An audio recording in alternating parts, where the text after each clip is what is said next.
Should you reach out to an indie yarn dyer that you admire to ask where they get their tools, equipment, and materials from?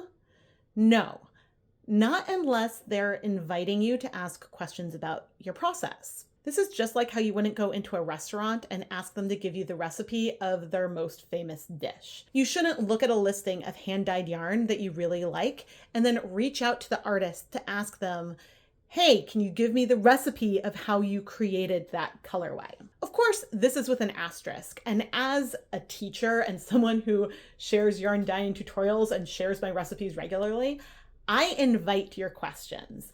I am happy to share all aspects of the process, where I source the yarn, what colors, and I mentioned recipes.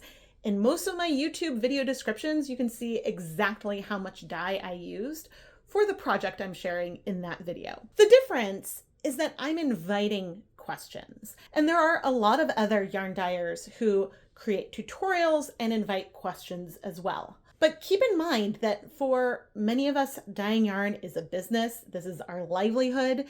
And therefore, it's not rude if a dyer wants to keep some of this information proprietary.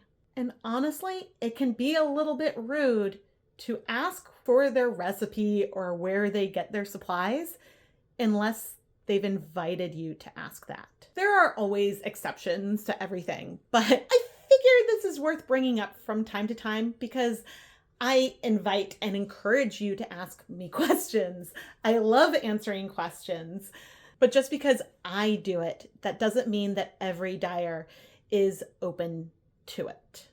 But anyway, my whole goal over here is to share my yarn dyeing adventures, my successes and my failures, so we can all learn together and have fun playing with color and yarn.